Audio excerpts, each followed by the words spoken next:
The soft clinking of glasses filled the elegant air of the Sterling restaurant on a Friday evening, where crystal chandeliers cast a gentle glow over pristine white tablecloths, and powerful business figures spoke in hushed, measured tones. Everything moved with the seamless rhythm of a well-rehearsed symphony.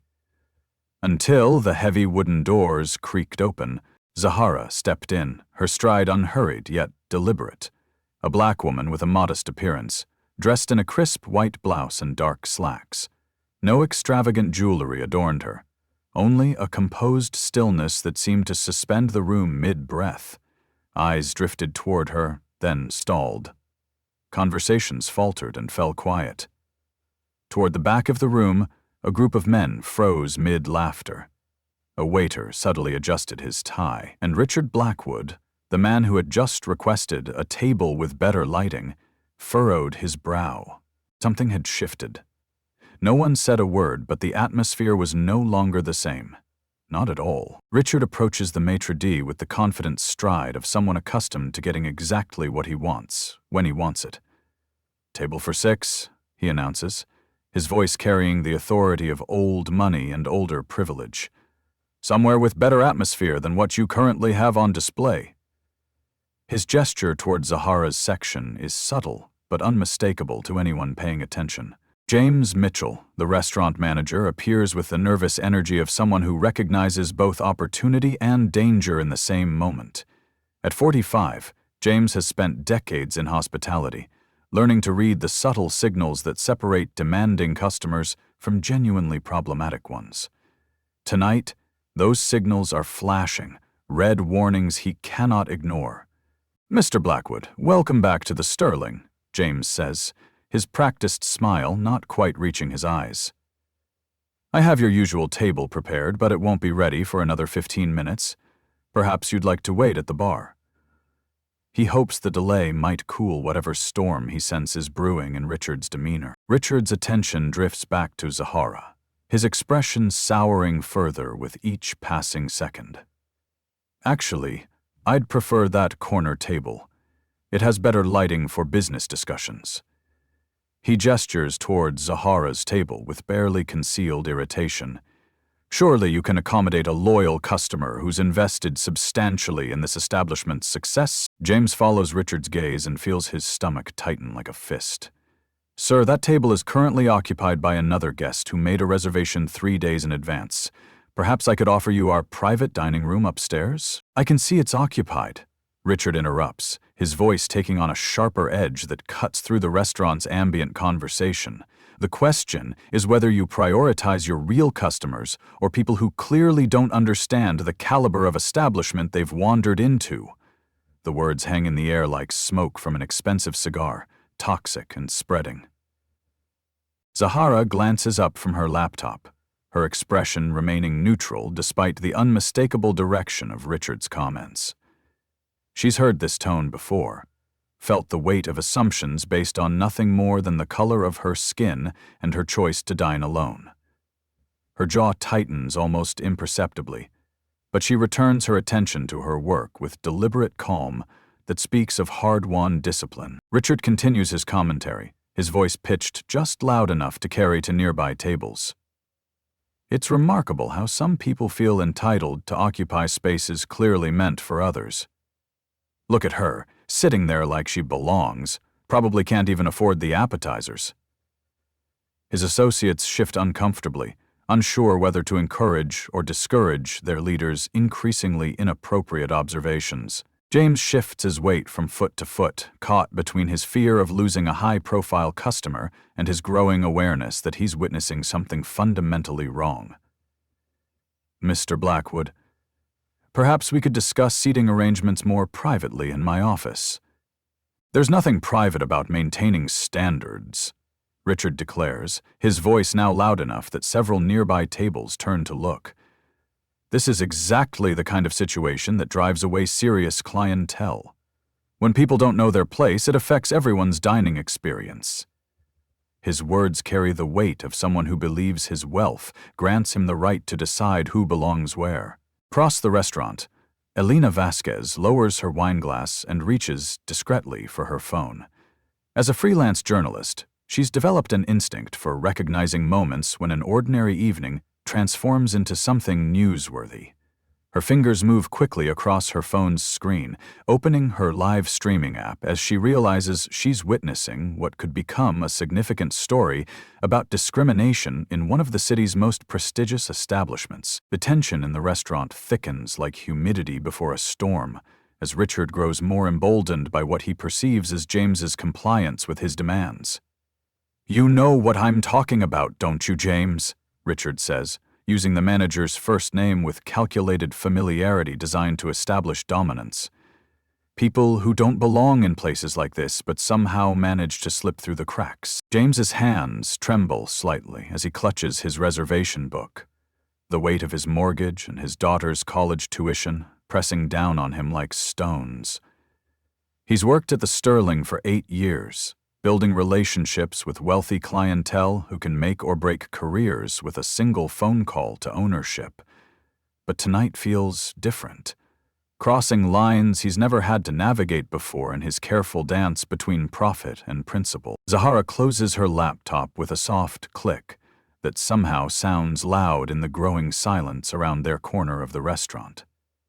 For a moment, her mind drifts back 15 years to a different restaurant, a different humiliation that changed the trajectory of her entire life.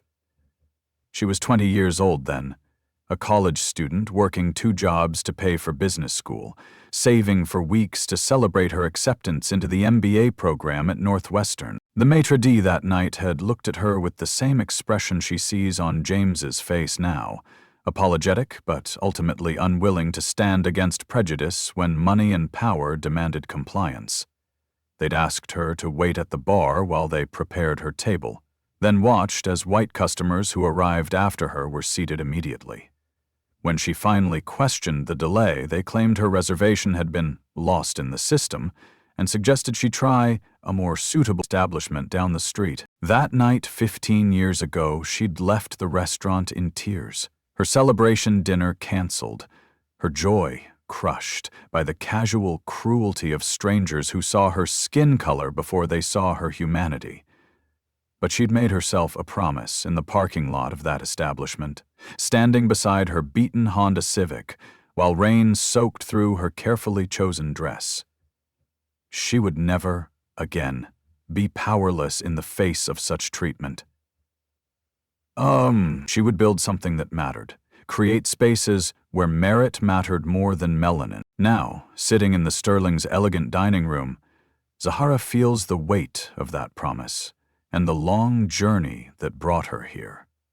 3 startups, 2 successful exits, countless 18-hour days, and the eventual founding of Technova Industries. All of it leading to this moment, where she once again faces the same ignorance, but from a position of strength rather than vulnerability. Richard's phone buzzes with an incoming call, and he answers it with theatrical importance, designed to impress both his associates and the surrounding diners. "Blackwood here. Yes, the Harborview project is moving forward beautifully. $200 million in new development, exactly what this city needs to attract the right kind of residents." His eyes drift toward Zahara as he emphasizes the phrase, "right kind," his meaning as clear as crystal to anyone paying attention. Elena adjusts her phone's angle to better capture the scene, her live stream now attracting several dozen viewers as word spreads across social media about the unfolding drama. The comments section fills with viewers expressing outrage at Richard's behavior and sympathy for Zahara's dignified response to the obvious discrimination. Some viewers begin sharing the stream, multiplying its reach exponentially. James approaches Zahara's table with the reluctant gait of a man walking toward his own execution. "Miss, I'm terribly sorry, but we've had a request to relocate you to another table. I can offer you a lovely spot near the window with an excellent view of the city skyline." Zahara looks up at James with eyes that have seen too much of this particular dance. "I made a reservation for this specific table 3 days ago, Mr. Mitchell. Is there a problem with my reservation?" Her voice carries the quiet authority of someone accustomed to being heard, even when others prefer not to listen. "No, miss, your reservation is completely valid," James admits, his voice barely above a whisper. "But Mr. Blackwood is a very important customer, and he's requested this particular table for a business meeting. I'm sure you understand the delicate nature of these situations. He's requested that I move because of who I am, not because of anything I've done." Zahara finishes, her voice calm but carrying an undertone of steel that makes James step back slightly. "And you're asking me to accommodate discrimination because it's more profitable than doing what's right." Richard overhears the conversation and inserts himself with the confidence of someone who's never been told no when it mattered. "There's no need for dramatics or playing the victim card.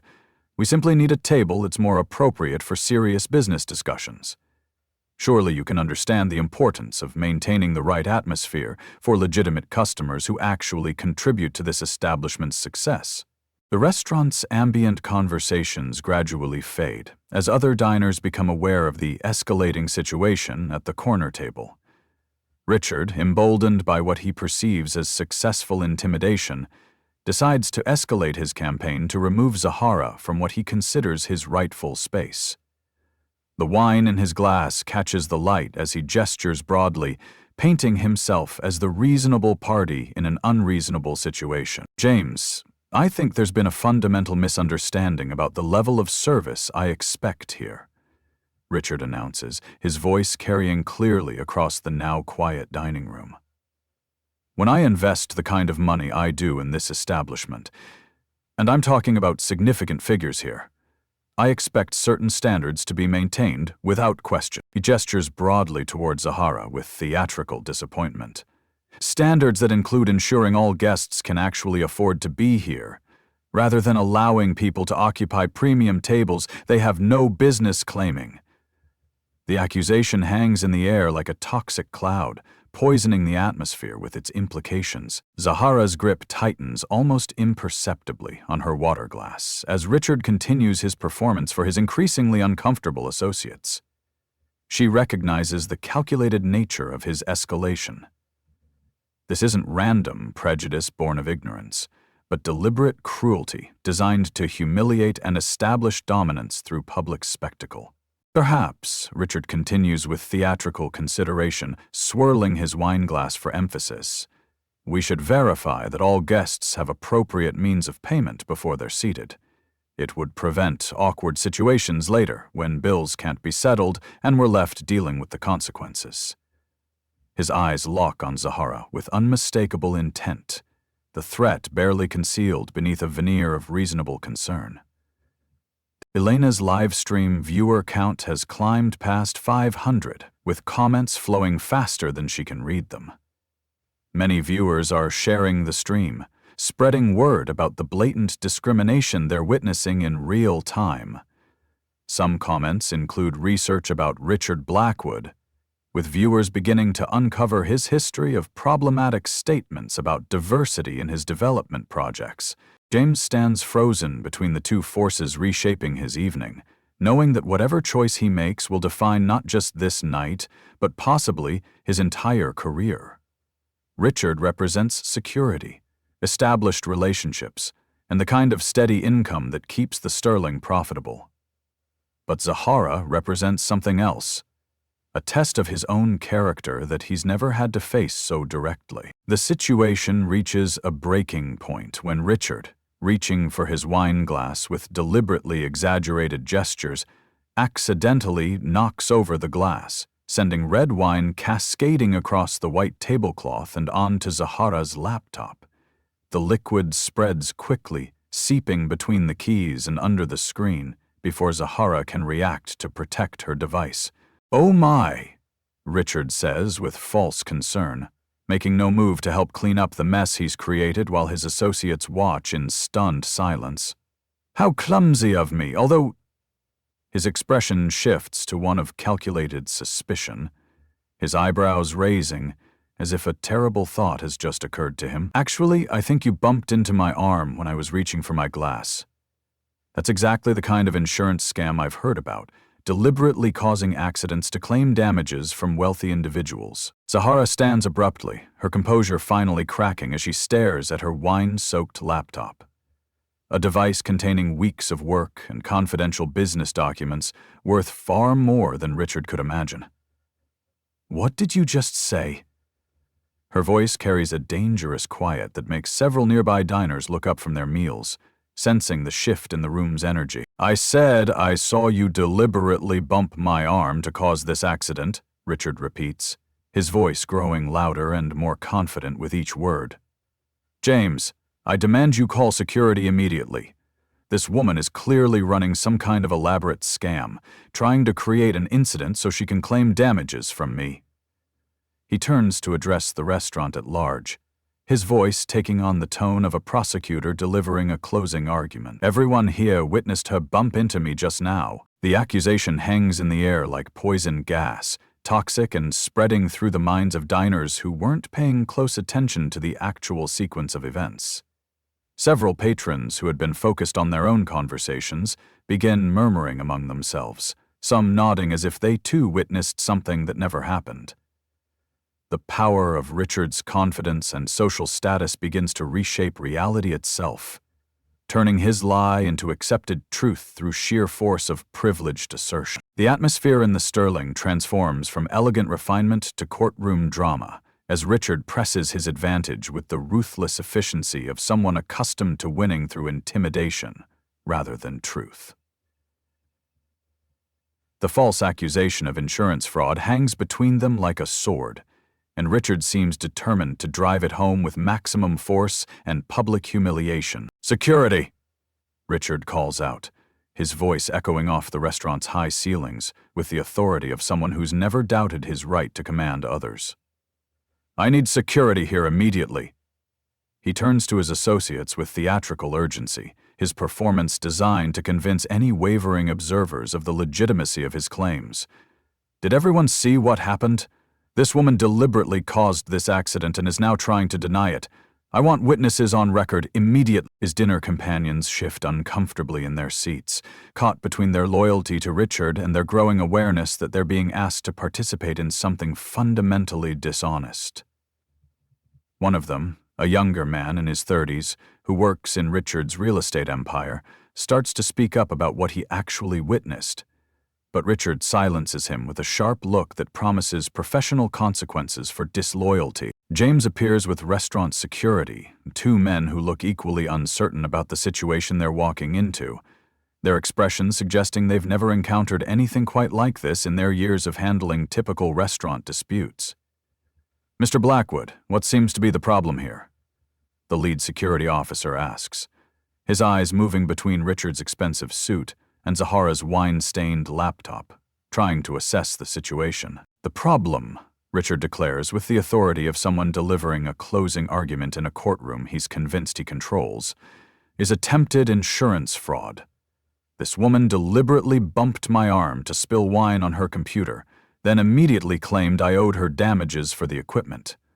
It's a classic scam, targeting wealthy individuals in upscale establishments like this one." Zahara's hands clench at her sides as she struggles to maintain composure in the face of such blatant dishonesty. "That's completely false," she says, her voice carrying clearly across the now silent restaurant. "He spilled wine on my laptop, deliberately, and now he's lying about what happened." She gestures toward the security cameras mounted discreetly in the restaurant's corners. "The entire incident was recorded on your surveillance system. Check the footage and you'll see exactly what happened." Richard immediately objects with practiced indignation, his voice taking on the tone of someone protecting innocent people from a dangerous criminal. "Surveillance footage can be edited, manipulated, taken out of context by skilled criminals. I trust my own eyes and the eyes of everyone in this restaurant who witnessed this woman's blatant attempt to defraud me." He pulls out his phone with theatrical flourish, his movements designed to suggest urgency and righteousness. "I'm calling my attorney right now.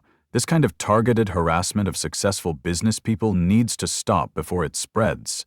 Elena's live stream has exploded to over 2,000 viewers, with the video being shared across multiple social media platforms at viral speed. Comments pour in from viewers expressing outrage at the obvious discrimination and false accusations they're witnessing, many demanding the restaurant's contact information so they can voice their displeasure directly. Henry, some viewers have begun researching Richard Blackwood's business practices, uncovering a disturbing pattern of discrimination complaints in his real estate developments. The restaurant's other patrons have divided into clear camps, some appearing sympathetic to Zahara's obvious predicament, others seeming to accept Richard's version of events based purely on his commanding presence and obvious wealth.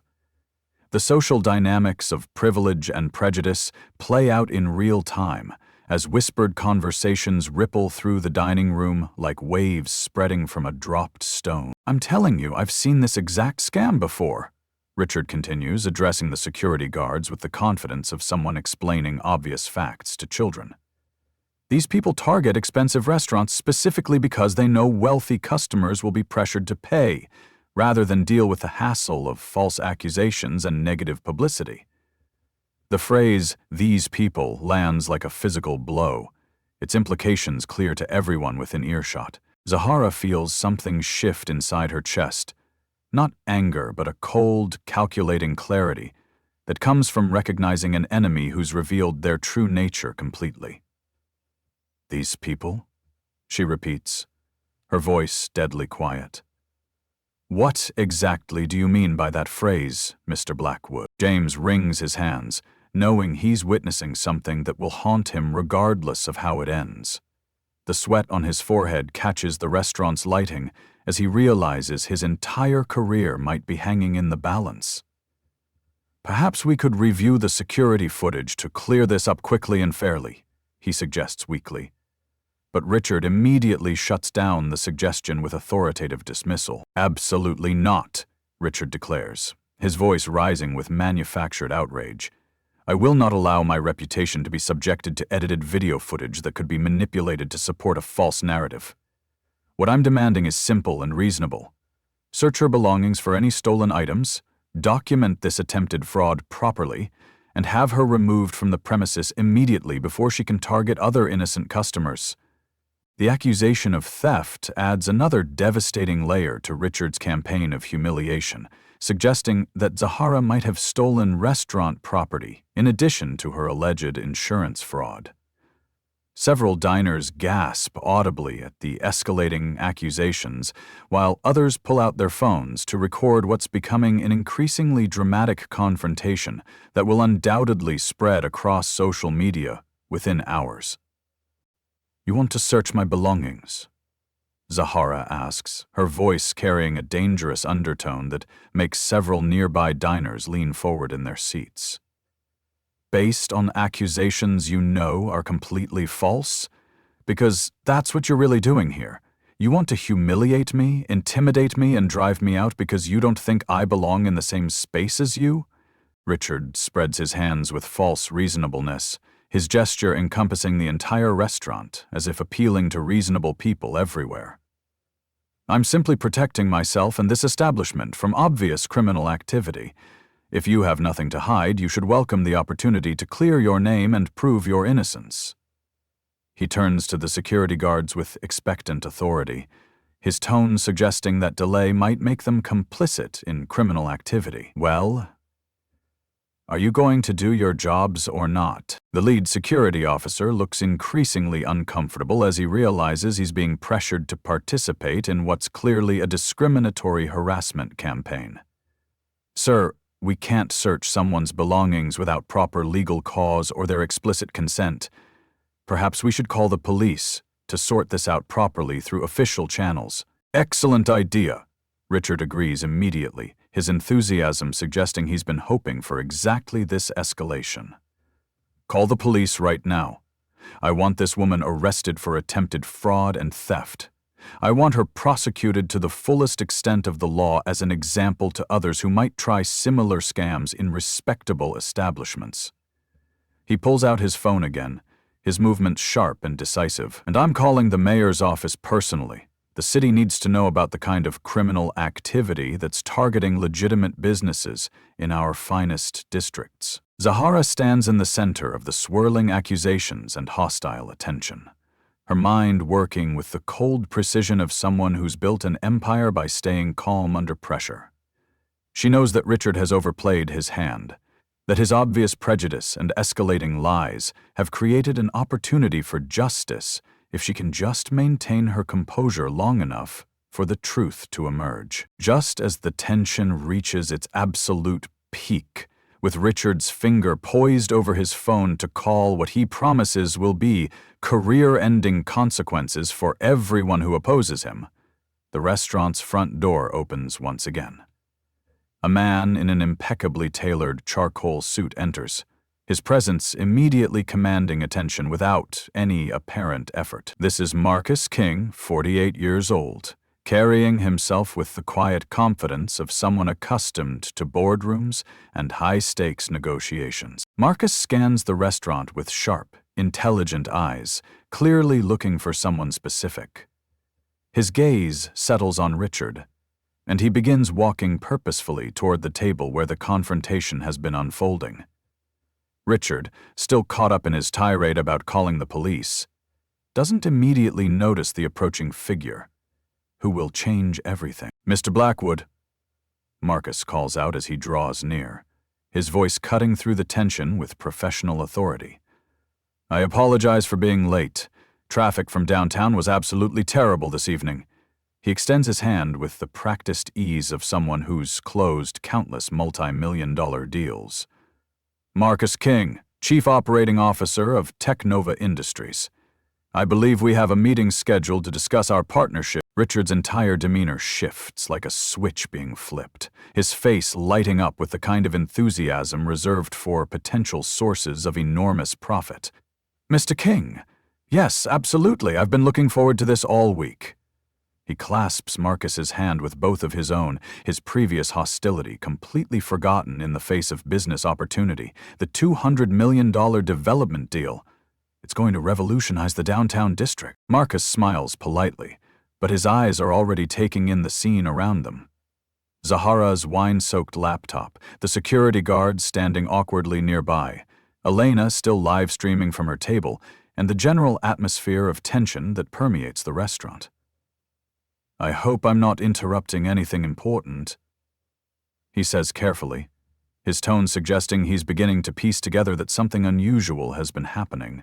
"Nothing important at all," Richard waves dismissively, apparently eager to move past the unpleasantness and focus on profit. "Just dealing with a small security issue. A woman trying to run an insurance scam. You know how these people operate in places like this. Security is handling it." He gestures vaguely towards Zahara without really looking at her, treating her presence as nothing more than an unfortunate distraction from serious business. Marcus's expression shifts subtly, his professional smile becoming slightly strained. "A security issue?" he repeats, his gaze moving to Zahara for the first time since entering the restaurant. "What kind of security issue exactly?" "Insurance fraud," Richard explains with the casual dismissiveness of someone discussing a minor inconvenience. "She deliberately spilled wine on her laptop and tried to claim I owed her damages. Classic scam targeting wealthy individuals. I've seen it dozens of times in my years of business." He turns slightly, finally looking directly at Zahara for the first time since Marcus arrived. "Don't worry. We're having her removed momentarily." Marcus follows Richard's gaze to Zahara, and something in his expression changes dramatically. His professional demeanor sharpens, becoming more focused and alert. "I see," he says slowly, his voice taking on a different quality entirely. "And this woman who you believe is running a scam, have you actually spoken with her? Do you know who she is?" "I don't need to know who she is," Richard scoffs, his arrogance apparent to everyone watching. "Her type is obvious enough. People like that don't belong in establishments like the Sterling, and they certainly don't have business dealings with people like us." He claps Marcus on the shoulder with false familiarity. "Come on, Let's go upstairs to the private dining room where we can discuss our deal properly. Marcus doesn't move. Instead, he reaches into his jacket pocket and withdraws a folded piece of paper. A single sheet that's been carefully creased and carried with obvious importance. The paper catches the light as he unfolds it deliberately, his movements precise and purposeful. Before we go anywhere, Mr. Blackwood, I think there's something you need to see. Beecher glances at the paper with mild curiosity, still focused primarily on moving their business discussion away from what he considers an unfortunate distraction. What is it? Contract revisions? I thought we'd already agreed on all the major terms. Marcus places the unfolded paper directly on the table in front of Richard, smoothing it carefully so that every word is clearly visible. This is the executive summary of our proposed partnership. It includes detailed information about Teknova Industries, our leadership structure, and most importantly, the name and photograph of our chief executive officer. His voice carries a weight that makes everyone within earshot lean forward slightly. Richard glances down at the paper, his expression still showing mild impatience rather than genuine interest. But as his eyes focus on the document, his face begins to change. The color drains from his cheeks as if someone has opened a valve. His mouth opens slightly, then closes again without sound. His hands begin to shake as he stares at the photograph and name clearly printed at the top of the document. Zahara Johnson, Marcus reads aloud, his voice carrying clearly across the now silent restaurant. Chief Executive Officer and founder of Teknova Industries. The woman you've been accusing of insurance fraud and demanding be removed from this restaurant. He gestures toward Zahara with a slight nod of respect. The same woman who was supposed to meet with you tonight to finalize a $200 million partnership that would have saved your company from bankruptcy. The silence that follows is absolute. Richard stares at the document as if it might change if he looks at it long enough, his mind struggling to process the complete reversal of everything he thought he understood about the situation. Zahara stands slowly, her posture shifting from defensive to authoritative as she steps forward. "Hello, Mr. Blackwood," Zahara says, her voice calm but carrying unmistakable power. "I'm Zahara Johnson, CEO of Teknova Industries. For the past 30 minutes, you've accused me of insurance fraud, demanded that I be searched for stolen property, and called me a criminal who doesn't belong in this restaurant." She pauses, letting the weight of his actions settle over the room.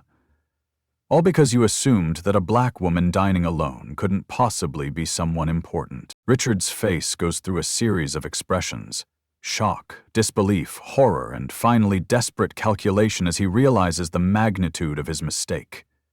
"Miss Johnson?" he stammers, his earlier confidence completely evaporated. I had no idea. If I had known who you were." He trails off, apparently realizing that his words are only making things worse. "If you had known who I was?" "Then what?" Zahara asks, her tone sharp enough to cut glass. "You would have treated me with basic human dignity? You would have assumed I wasn't a criminal?" She shakes her head slowly. "The problem isn't that you didn't know who I was, Mr. Blackwood. The problem is how you treat people when you think they don't matter." Marcus steps forward, his professional demeanor now tinged with obvious disapproval. "Mr. Blackwood, I think it's important for you to understand the situation you've created here. This meeting tonight was supposed to finalize the largest investment deal in your company's history, but instead of meeting with our CEO professionally, you've spent the evening publicly humiliating her based on nothing more than racial prejudice. Elena's live stream has now reached over 10,000 viewers, with the video being shared across every major social media platform.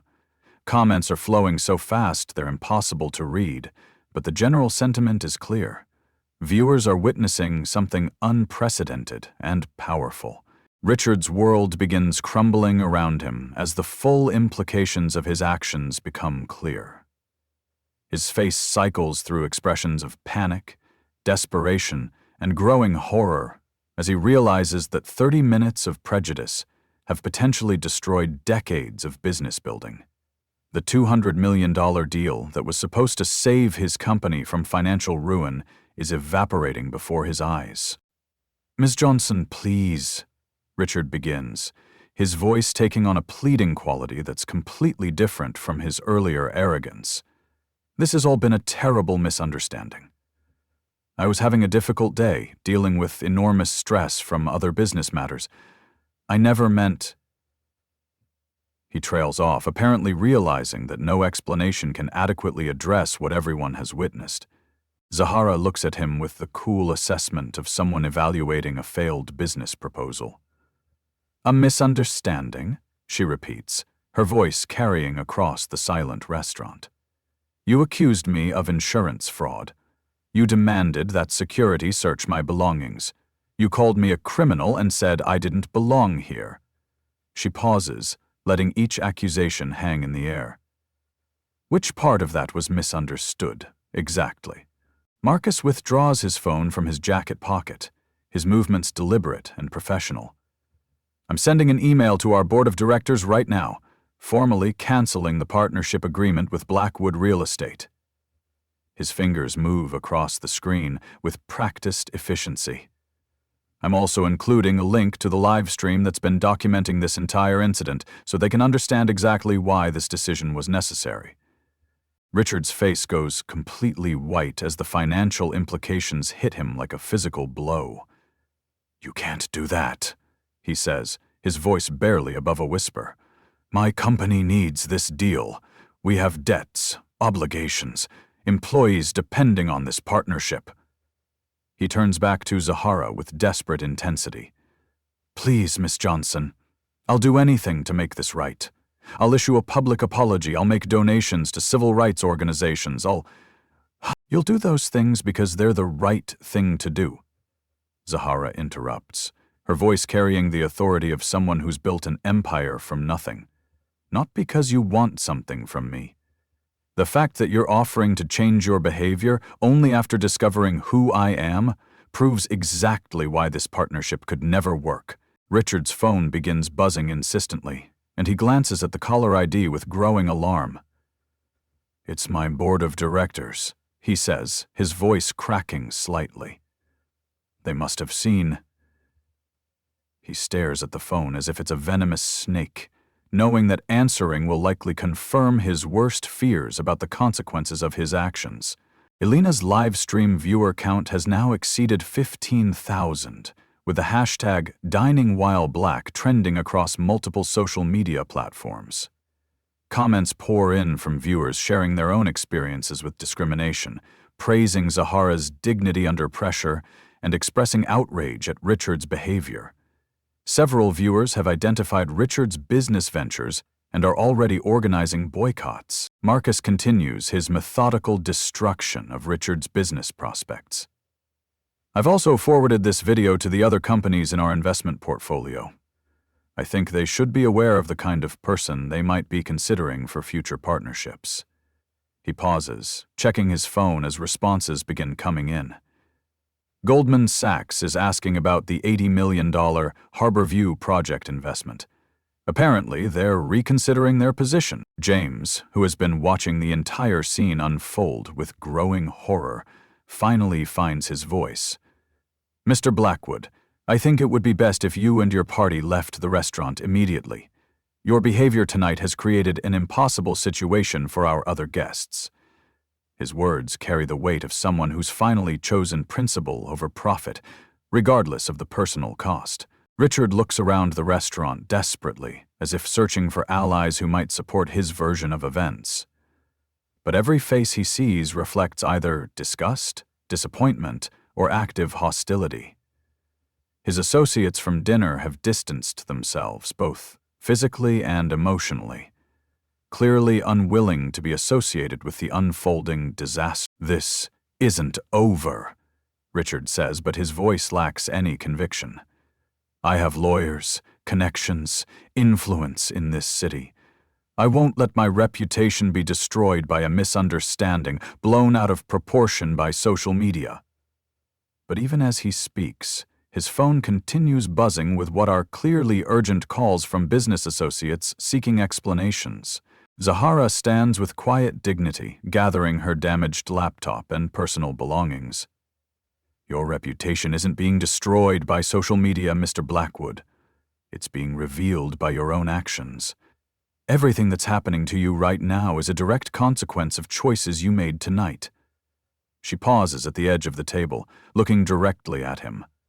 I hope you use this experience to learn something about how you treat people when you think no one important is watching. Marcus adds the final blow with professional precision. By the way, the streaming video has been downloaded and archived by several news organizations. CNN and the Washington Post have already reached out for comment about the incident. The story will likely be national news by tomorrow morning.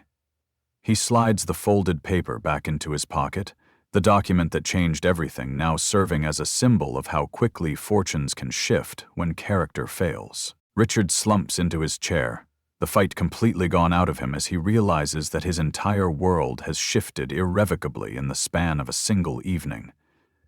The restaurant around him continues its elegant operation, but he's no longer part of that world.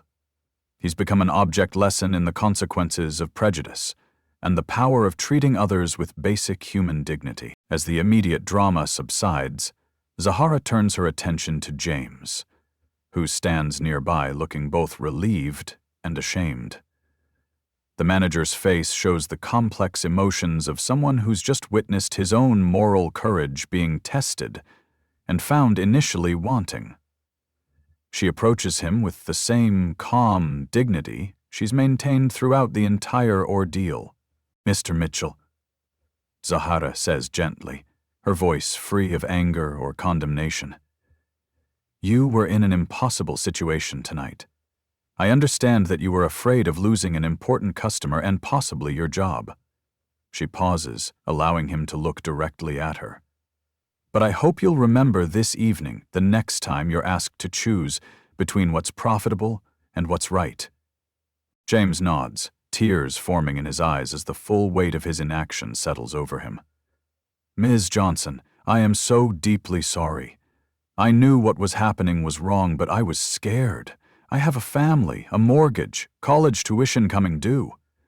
He wipes his eyes with the back of his hand. That's no excuse for not standing up when someone was being treated so terribly. Fear is understandable, Zahara replies with surprising gentleness. But courage isn't the absence of fear. It's doing the right thing despite being afraid. I hope next time you'll find that courage a little sooner. She places a hand briefly on his shoulder. And I hope the Sterling will use this as an opportunity to train staff about how to handle discrimination when they see it happening. Elena approaches from her table, having finally ended her live stream after capturing one of the most powerful examples of dignity under pressure that social media has ever seen.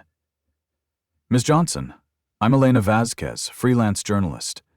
What you did tonight was incredible. The way you maintained your composure while standing up for yourself. It's going to inspire a lot of people. Zahara smiles for the first time all evening, a genuine expression that transforms her face completely. Thank you for documenting what happened. Too often these incidents happen without witnesses, and people can deny or distort what really occurred. Your video ensures that the truth will be preserved. She pauses thoughtfully, though I hope people remember that this isn't really about me.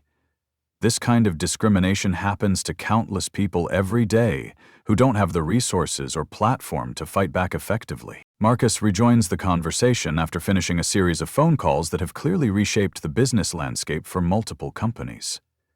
The response has been immediate and decisive, he reports. 3 other major development projects have already suspended partnerships with Blackwood Real Estate.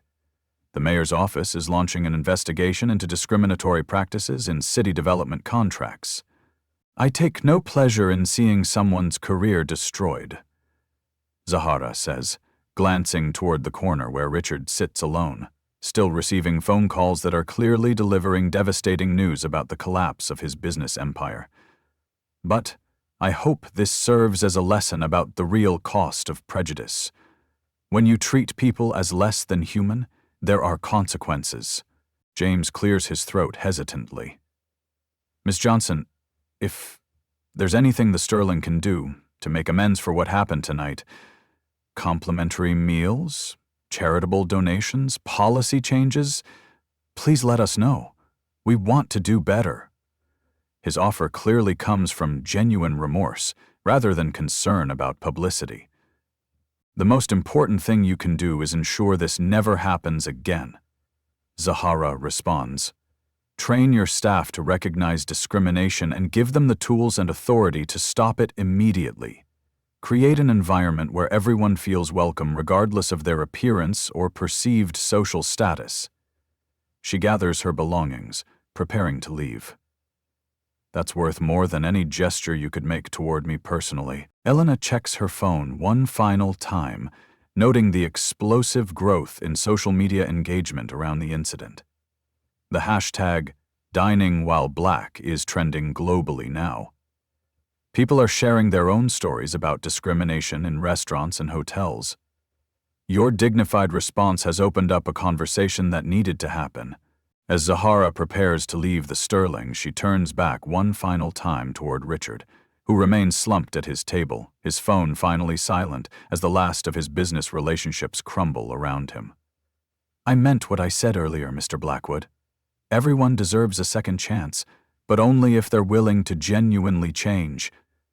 I hope you'll use this experience to become a better person, not just for business reasons, but because it's the right thing to do. The restaurant gradually returns to its normal rhythm, but something fundamental has shifted. The staff move with new awareness. Other diners speak in hushed tones about what they've witnessed, and there's a sense that everyone present has been part of something significant. The evening has become a teaching moment about power, privilege, and the importance of treating every person with dignity, regardless of circumstances. Marcus holds the door open for Zahara as they prepare to leave together. For what it's worth, he says quietly, I think you handled that situation with more grace than most people could have managed. You turned a moment of discrimination into a lesson about character that thousands of people will remember. Zahara pauses in the doorway, looking back at the elegant restaurant where she came to have a quiet working dinner and instead found herself at the center of a moral reckoning. The real power isn't in the money or the title, she says thoughtfully. It's in how you treat people when you think no one important is watching. Tonight proved that someone is always watching, and character matters more than we sometimes remember.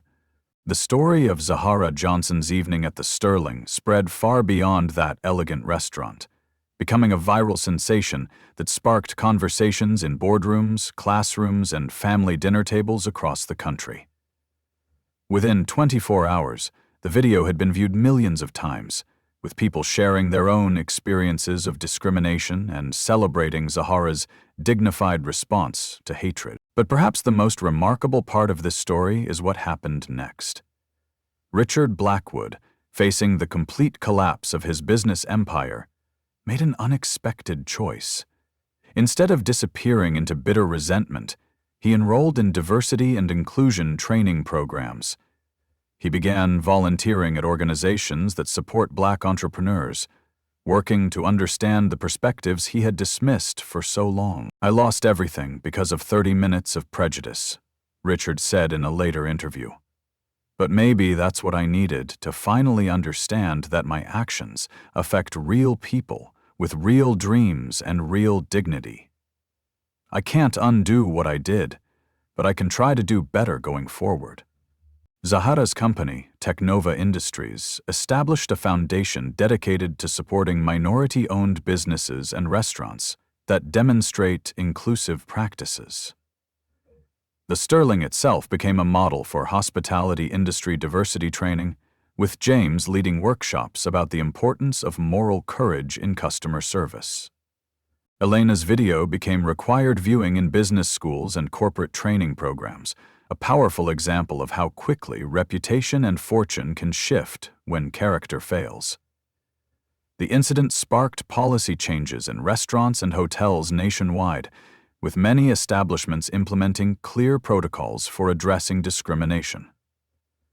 Irina, as for Zahara, She continues to lead Technova Industries with the same quiet dignity she displayed that evening, proving that true power comes not from title or wealth, but from treating every person with respect and standing up for what's right, even when it's difficult. The next time you're in a restaurant, hotel, or any public space, remember Zahara's story.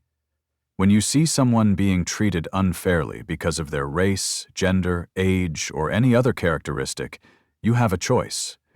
You can be a bystander, or you can be the person who stands up for what's right. And remember, you never know who's sitting at the table next to you.